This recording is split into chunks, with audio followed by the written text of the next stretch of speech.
मोदी जी जब 2014 में आए थे तो वो बोले थे कि सौगंध मुझे इस मिट्टी की, मैं देश नहीं झुकने दूंगा, मैं देश नहीं बिकने दूंगा। आज रेलवे बेच दिए, एयरपोर्ट बेच दिए। नौजवानों को ठगने का काम अगर देश में कोई सरकार किया है तो भारतीय जनता पार्टी की है। भारतीय जनता पार्टी को जो आज के डेट में भारतीय झूठा पार्टी है, बदल डालो इस तालाब के पानी को। अब तो जो डूबने पे आ गए हो। फर्स्ट टाइम नहीं है, सच सच बोलिए, पक्का फर्स्ट टाइम। देखिए तार वोटर कार्ड। हम भाजपा से प्रवक्ता से पूछना चाहते हैं। हाँ, बीजेपी वाले से पूछ रहे। बीजेपी के प्रवक्ता से मेरा ये कहना, माइक चालू हो गया। अच्छा, हम पूछना चाहते हैं भाजपा प्रवक्ता से पूछना चाहते हैं कि मोदी जी जब 2014 में आए थे तो वो बोले थे कि सौगंध मुझे इस मिट्टी की, मैं देश नहीं झुकने दूंगा, मैं देश नहीं बिकने दूंगा। आज रेलवे बेच दिए, एयरपोर्ट बेच दिए, एयर इंडिया बेच दिए, यहाँ तक से BSNL बेच दिए। अब बचाए क्या जनता? जवाब दीजिए। ये आंकड़े आपको हम प्रस्तुत करेंगे तो आपको बहुत देर होगी, लंबा समय लगेगा। मैं कह रहा हूं कि आज भारतीय जनता पार्टी के नेतृत्व में पूरा देश आज सुरक्षित हाथों में है। आप चाइना चले जाइए, चाइना ने जो डोकलाम में हुआ, क्या आप उसको भूल गए हैं? तो माइक पास कीजिए, आवाज नहीं आ रही है। हमारे देश में जो सोना का अपमान होता था, क्या आप भूल गए हैं? ये दो सवाल मैं लूंगी, एक सवाल इधर से, एक सवाल इधर से। आप बोलिए सर। मैडम, हम बनारस के निवासी हैं। निश्चित तौर पर भारतीय जनता पार्टी की जब से सरकार बनी है, नौजवानों को ठगने का काम अगर देश में कोई सरकार किया है तो भारतीय जनता पार्टी की है। शिक्षा के मुद्दा पे सवाल है आपके पास? सवाल है? ने किया ये Bharatiya Janata. Paper leak, law and order बिल्कुल ध्वस्त, महिलाओं के साथ बलात्कार, हर जगह करप्शन ही करप्शन, बिजली का कहीं नामो निशान नहीं है। हर छात्र नौजवान इस भारतीय जनता पार्टी के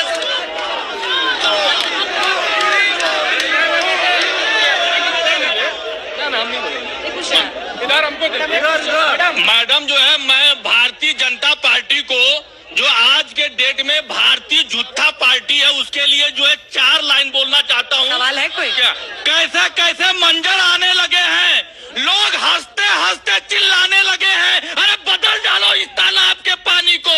अब तो जो डूबने पे आ गए हो। जवाब दीजिए। आप ही के लिए सबसे ज्यादा प्रश्न आ रहे हैं, जवाब दीजिए। बिल्कुल, बोलिए। ये लोग शांति से रहें। हर प्रश्न का इनके दिल में जवाब है। दूसरा मोदी, दूसरा योगी, इस उत्तर प्रदेश को नहीं मिल सकता। एक एक व्यक्ति के दिल में मोदी उतर आए हैं। जब आप रिजल्ट देखिएगा तो 10 लाख से अधिक वोटों से ये जो नेता बैठे हैं ना, इनके घर के वोट भी इनकी पार्टी को नहीं मिलने वाले हैं, वो कमल के फूल को मिले। प्रकाश नारायण जी नहीं चाहते। फर्स्ट टाइम वोटर, उसको बीजेपी पर भरोसा है, PM पर भरोसा है। प्रकाश नारायण जी ठीक है साहब। देखिए, आपने कहा कि फर्स्ट टाइम वोटर्स है। फर्स्ट टाइम वोटर्स को अगर किसी पे भरोसा होगा तो मैं समझता हूँ, हम सभी समझते हैं कि उस पर उसको भरोसा होगा जो उसके माँ बाप के दुश्वारियों को कम करने का प्रबंध करेगा, रोजगार देगा। अगर फर्स्ट टाइम वोटर्स को किसी पे भरोसा होगा तो उस सरकार पे भरोसा होगा जो कम से कम सद्भाव लाएगी। उस सरकार पे भरोसा होगा जो कम से कम महंगाई कम करेगी। उस सरकार पर भरोसा होगा जो कम से कम नौजवानों के लिए शैक्षणिक संस्थान बनाएगी। उस सरकार पर तो कतई नहीं होगा जिसके मुखिया लगातार झूठ बोलते हो। वो एक बात है ना कि झूठों ने झूठों से कहा है सच बोलो, और घर के अंदर झूठों की एक मंडी है और दरवाजे पे लिखा हुआ है सच बोलो। तो यही हाल है धर्मेंद्र जी का और पूरी भारतीय जनता पार्टी का। सुभाषपा के प्रवक्ता से है कि भाजपा की जीत की गारंटी दे रहे हैं। अभी 6 महीने पहले माँ बहनी गाली देते थे, आप भाजपाइयों को। भाषा की मर्यादा रखें, भाषा की मर्यादा। आपसे भी रिक्वेस्ट कर रही है, भाषा की मर्यादा रखें। ऐसे ही घर में भी बात करते हैं क्या आप? आप बोलिए, गालियां देते हैं, ऐसे मत बोलिए। समाजवादी पार्टी के कार्यकर्ता है, इनके यहाँ इसी तरह का भाषा यूज होता है। वो पूछ रहे हैं कि समाजवादी पार्टी कार्यकर्ता है, 6 महीने पहले तक गाली देते थे जी। ये कैसी आप लोगों की सहूलियत की राजनीति होती है कि जिधर देखते हैं हवा चल रही है वो तुरंत लेट जाते गाली हैं। तो हम अखिलेश यादव जी को भी देते थे, सफाई भेजने के लिए बताए, सफाई चले गए। उत्तर प्रदेश में इनका खाता नहीं खुल रहा है। परिवार का सीट पिछली बार भी हारे, इस बार भी हारेंगे। स्थिति यह है, इतनी मती इनकी भ्रमित हो गई है कि 10-10 बार प्रत्याशी बदलना पड़ रहा है। अंजना जी, कितने फर्स्ट टाइम वोटर्स हैं इस बार यहाँ पे? हाथ उठाइए आप लोग। फर्स्ट टाइम वोटर्स को बोलना चाहिए। मैं आ रही हूँ आप लोगों के पास भी। मेरा सवाल है कांग्रेस से, वो सॉरी बीजेपी वालों से, कि बनारसी साड़ी के नाम से फेमस है। बनारस का हुनरमंद बुनकर 1.5 लाख बनारस छोड़कर पलायन कर गया है, और बुनकरों की 6 से 7% बिजली, बुनकरों की 6 से 7% बिजली 1 अप्रैल 2023 से बीजेपी सरकार ने बढ़ाकर कारोबार को 40% पीछे लेकर गया है। आखिरी जवाब दीजिए।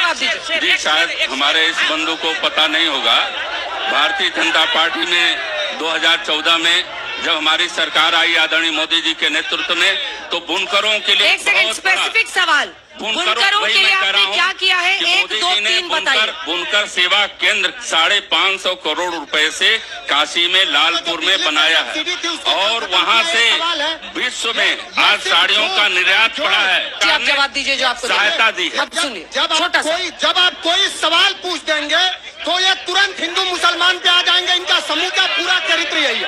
इसी बनारस के बीएचयू में एक बेटी को बीजेपी के 3 दरिंदों ने लूटा। माइक के पास, मुंह के पास करके बोलिए। उस पर कोई जवाब अभी भारतीय जनता पार्टी ऑडियो बढ़ाइए, इनका ऑडियो बढ़ाइए। 30 अप्रैल को अभी 30 अप्रैल को जा रहा है भैया, बैठिए। 30 अप्रैल को गुस्सा कीजिएगा ना तो बनारस में एक युवा की जान चली गई। 30 अप्रैल को बनारस में एक युवा की जिम करते करते जान चली गई।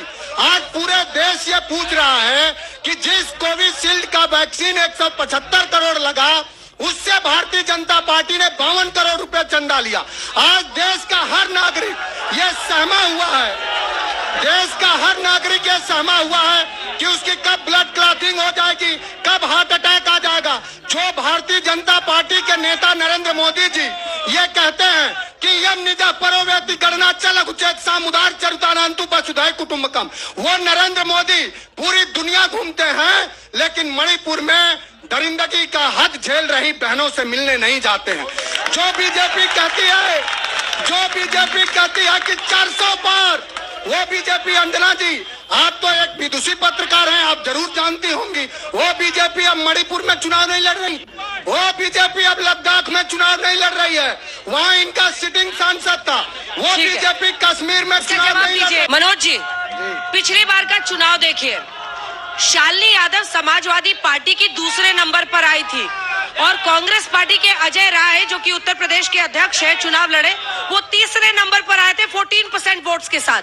पीएम को मिले 63% वोट पिछली बार, 16% शालिनी यादव, 14% तीसरे नंबर पर थे आपके यूपी के अध्यक्ष अजय राय साहब। फिर भी आपने कांग्रेस को टिकट दे दिया इस बार स्नेह में। देखिए, एक तो ये काशी की धरती है, बहुत ढेर सारा उद्बोधन हमारे बीजेपी के साथी ने करा। सबसे पहले तो आपके इस कार्यक्रम के मंच को उन्होंने राजनीतिक मंच समझा।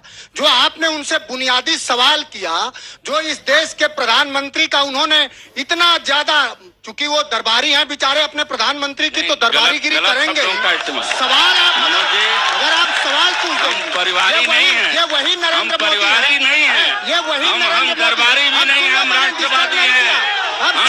एक सेकंड मिस्टर, हेलो, एक सेकंड, मैं आपसे रिक्वेस्ट कर रही हूँ ना, जब मैं बोलूँ तो आप लोग मेरी बात सुनिए प्लीज। ये तरीका नहीं है।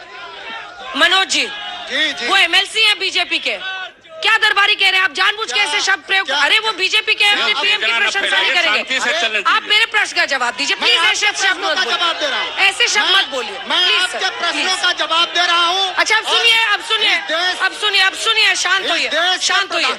इस देश के प्रधानमंत्री जब इस काशी में आए, जब कबीर के इस काशी में आए देश के प्रधानमंत्री, तो उन्होंने कहा कि मुझे माँ गंगा ने बुलाया है और मैं माँ गंगा का ये जल लेके आया हूँ। ये धर्मेंद्र बताए कि माँ गंगा कितनी साफ हुई, हाथ में पकड़ के बताओ माँ गंगा कितनी साफ हुई, बता दो। आप अपने माँ गंगा भाषा इस्तेमाल सही करिए। आप बड़े नेता इतने नहीं है, आपको जानता हूँ, आप पूरब के हैं, पश्चिम के नहीं है। ये गलत भाषा